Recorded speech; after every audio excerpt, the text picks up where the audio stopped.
바로 앞 10장 17, 18절에서는 적군을 눈앞에 둔 상황에서 이스라엘 자손들이 누가 먼저 싸움을 시작할지를 서로 묻고 있었습니다. 그리고 먼저 싸우는 사람이 길르앗 모든 주민의 머리가 될 것이라는 포상까지 마음대로 정합니다. 비슷한 상황에서 먼저 여호와 하나님께 물었던 사사기의 맨 처음 장면과는 비교되는 모습입니다. 이스라엘 백성들은 더 이상 하나님께 구원을 요청하고 하나님의 일하심을 기다리지 않고 있습니다. 그들은 암몬으로 말미암은 위기를 자신의 방법을 통해 스스로 극복하려고 합니다. 이제 11장부터는 본격적으로 입다가 등장합니다. 1절부터 3절 말씀입니다. 길르앗 사람 입다는 큰 용사였으니 기생이 길르앗에게서 낳은 아들이었고 길르앗의 아내도 그의 아들들을 낳았더라. 그 아내의 아들들이 자라매 입다를 쫓아내며 그에게 이르되 너는 다른 여인의 자식이니 우리 아버지의 집에서 기업을 잊지 못하리라 한지라. 이에 입다가 그의 형제들을 피하여 돕당에 거주하매 잡류가 그에게로 모여와서 그와 함께 출입하였더라. 아멘.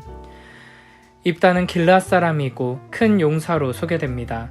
이는 기드온과 동일한 호칭으로 군사적인 능력을 가진 사람임을 보여줍니다. 하지만 입다는 기생이 낳은 아들로서 첩의 아들이었던 아비멜렉보다도 더 비천한 출신의 사람이었습니다.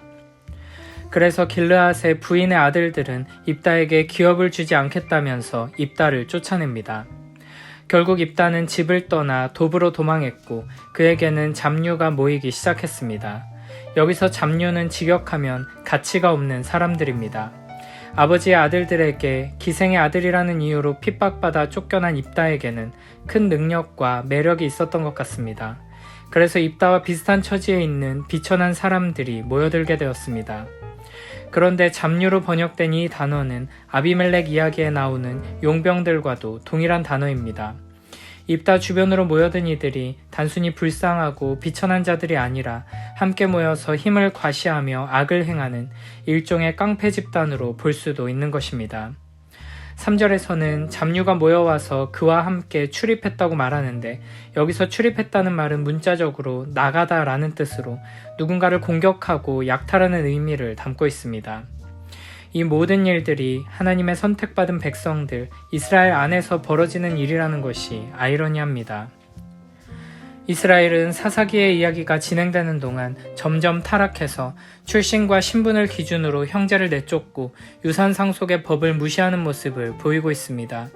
그리고 그렇게 부당한 차별과 편가르기의 피해자로 소외당하고 고통당한 이들이 함께 모여 서로를 보듬어주고 위로하며 살아가는 것이 아니라 새로운 세력을 만들어 또 다른 누군가를 약탈하고 억압하고 착취하며 살아가는 것입니다.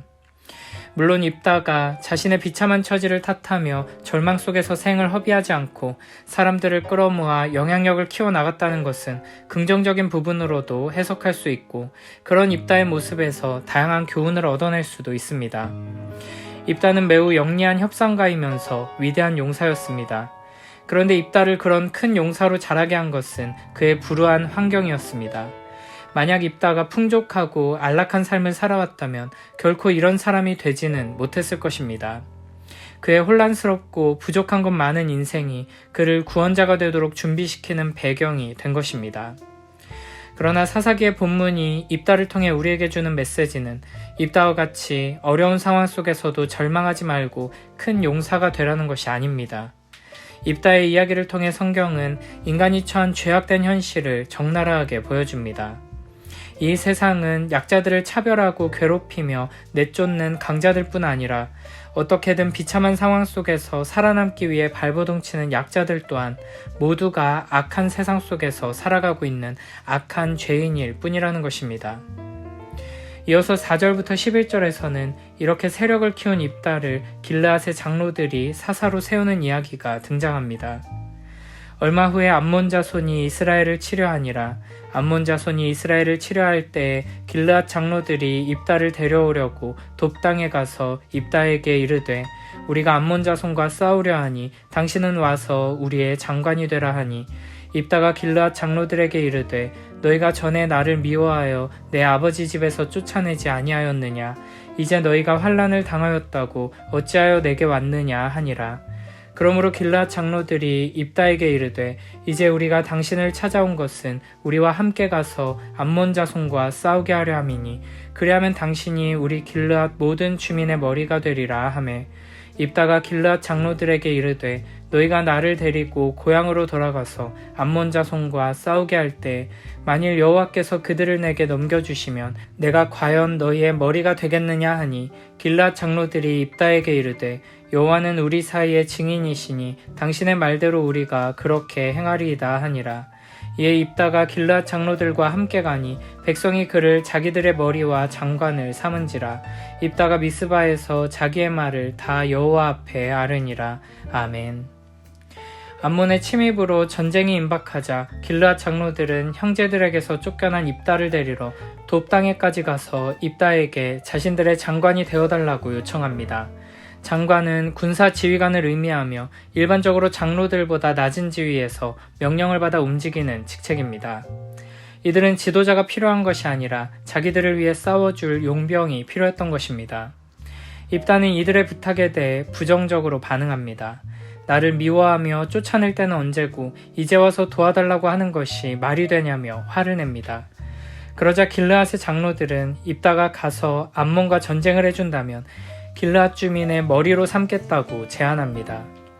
머리는 군사적, 정치적 지도자를 의미합니다. 길르앗 장로들은 입다의 도움을 얻기 위해 일개 군대 장관이 아닌 최고 지도자의 자리를 주겠다고 제안하는 것입니다.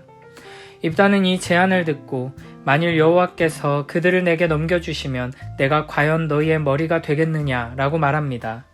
기드온은 전쟁의 승리를 단순히 자신의 승리로 표현하지 않고 여호와 하나님의 승리로 표현하면서 자기 자신에게 영적인 권위를 더하고 있습니다.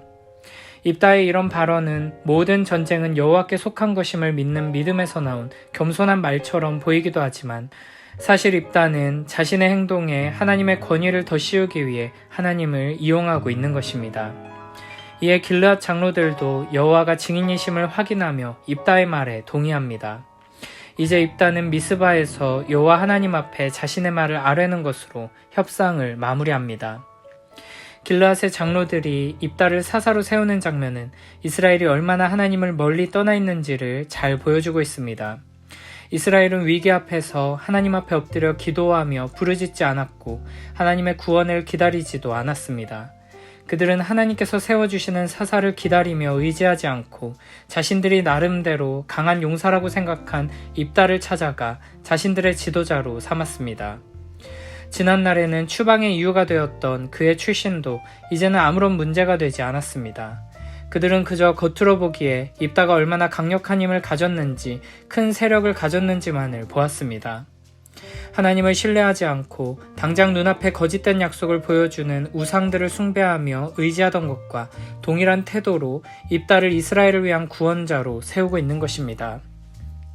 오늘 본문에서 길르앗 장로들과 입다의 대화는 앞서 10장에서 이스라엘과 하나님의 대화와 매우 비슷합니다. 길르앗 사람들은 입다가 도와줄 것이라고 생각했습니다. 그러나 입다는 거절의 의사를 밝히고 그들로 하여금 다시 더 겸손하게 부탁하게 만들었습니다. 이를 통해 구원과 더불어 통치를 받아들이게 했습니다.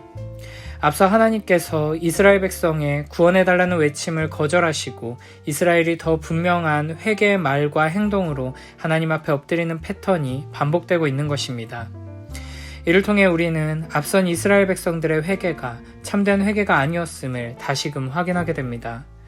이스라엘 백성들은 위기 앞에서 자신들의 안위를 위해 조직폭력배와 비슷한 입다를 지도자로 삼듯이 고통과 환난 앞에서 가장 강력해 보이는 여호와 하나님께 엎드려 구원을 요청한 것입니다. 하나님을 사랑하는 마음으로 자신의 죄를 진정으로 회개하며 하나님 앞에 엎드린 것이 아니라 그저 지금 당장 눈앞의 문제를 해결해 줄 수 있다고 여겨지는 존재에게 엎드려 구하는 것입니다. 입다 앞에 길르앗의 장로들 또한 입다에게 행했던 악한 일들을 회개하는 마음으로 입다를 지도자로 삼고 있는 것이 아니라 여전히 입다를 경멸하고 미워하는 마음을 가진 채로 구원을 위한 도구로만 이용하기 위해 협상을 이어가는 모습입니다. 오늘 본문에서 길르앗 장로들과 입다의 대화 속에서는 여호와 하나님의 이름이 계속해서 등장합니다. 마치 여호와 하나님을 경외하는 신실한 하나님의 백성들의 대화처럼 보이기도 합니다. 하지만 아무리 여호와 하나님의 이름을 들먹이며 여호와 하나님께 나아가 아뢰는 장면이 등장한다고 해도 이들이 하는 일은 하나님의 뜻과는 상관없는 것이었습니다. 이들은 여호와 하나님을 이용해 자신의 뜻을 이루는 자들일 뿐입니다. 그러므로 우리는 우리의 삶이 참으로 하나님을 왕으로 섬기는 경건한 삶인지를 살펴봐야 합니다. 아무리 우리의 대화 속에 하나님이, 예수님이, 복음이 자주 등장한다고 해도 겉으로는 여호와 하나님의 이름으로 여러 가지 종교적인 활동들을 열심히 한다고 해도 정작 그 삶의 내용은 하나님을 신뢰하며 의지하는 것이 아니라 하나님의 이름을 이용해 내 뜻을 이루는 삶을 살아가고 있을 위험이 있는 것입니다. 우리를 구원해 줄 만한 입다와 같은 존재를 찾아서 여호와 하나님의 이름으로 그를 구원자로 임명하고 여호와 하나님의 이름으로 그와 협상을 하고 계약을 맺는 것은 여호와 하나님의 이름으로 우상을 섬기며 의지하는 것일 뿐입니다. 우리 안에 길르앗의 장로들과 같은 어리석은 모습이 없는지 돌아보며 하나님의 때에 하나님의 방법으로 이루어 주실 구원을 신뢰하며 소망 안에서 인내하고 기다리는 복된 우리 모두가 되길 축복합니다.